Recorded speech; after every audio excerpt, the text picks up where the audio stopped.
Looking and seeing are two different things.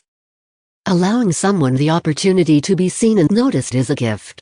When I think about how many times I have quickly glanced around the classroom to see that my students are present and what they are working on, I realize that much like learning, many times I have focused only on seeing my students at a literal level. Looking involves glancing, peeking, and doing a simple sweep of what surrounds you. Looking is different from seeing. When people need glasses, they are only able to look. Truly seeing and noticing becomes incredibly challenging as everything blurs together. Individual objects are unable to be noticed. I remember what it felt like to wear glasses for the first time. As I stood in the eye doctor's office and put on the purple frames that I had selected, I realized what I had been missing.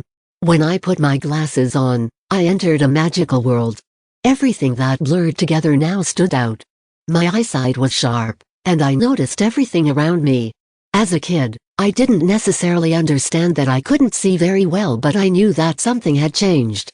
I was in 2nd grade and needed to be moved really close to the chalkboard to be able to complete the daily work. Fortunately, I had an excellent 2nd grade teacher who had the idea that I might need glasses. Not only did she see me, but she also noticed me and guided me towards a solution that would change my life. Being seen by teachers growing up always made a difference. As a rather quiet student in class, it meant a lot when a teacher wrote me a note, referenced something I had done well, or encouraged me in a specific area. It was encouraging to feel noticed and recognized in a class of 30 kids. When I was in 5th grade, I remember my teacher Mrs. Avison found me a copy of a book about a gymnast and gave it to me just because. She said she had noticed my Halloween costume and everything I wrote about was related to my dream to become a gymnast. As she presented me with a book she had come across, she said, "I know how much you love gymnastics, and I thought this would be perfect for you when I saw it." Even though my gymnastics career had a long way to go, as I was not necessarily on the gymnast's plan toward high-level success in the sport, I had a dream, and someone had told me she saw and appreciated my dream. Throughout my middle school, high school, and college years, I was fortunate to have several teachers notice me. They moved past seeing me as a student in the class who searched for a grade or credit. The best educators found a way to pause and notice who I was, appreciating where I was, using my strengths, and finding a way to guide me to the next level.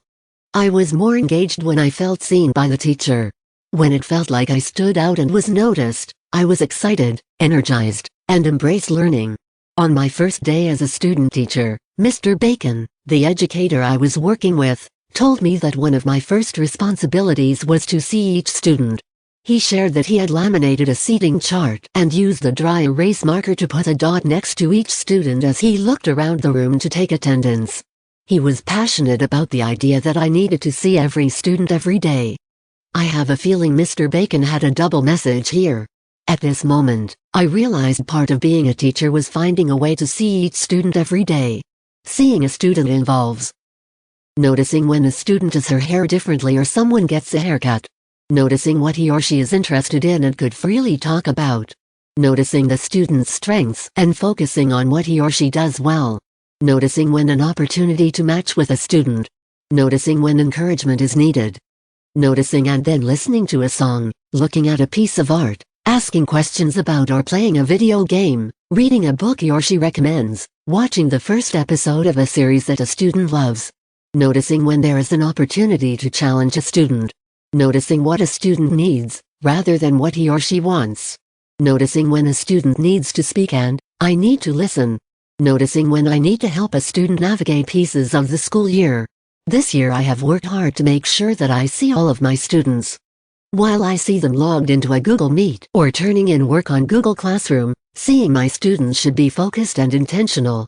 Sending positive messages to students, asking follow-up questions about their writing, and sending postcards home has helped remind me that it is important to focus on every student.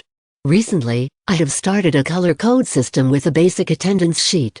Different colors help to make me aware of who I have really seen and connected with, as well as who I am missing or doing a quick look at. Today, I strive not only to see each student to take attendance and notice what is happening in the classroom at a literal level, but to really see my students and see the learning unfolding in the classroom.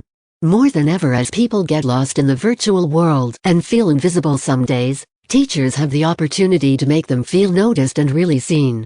The benefits that come from seeing students are endless. However, it is definitely challenging and might feel almost impossible some days, requiring focus and work to prioritize seeing students. But I would say, chase that impossible.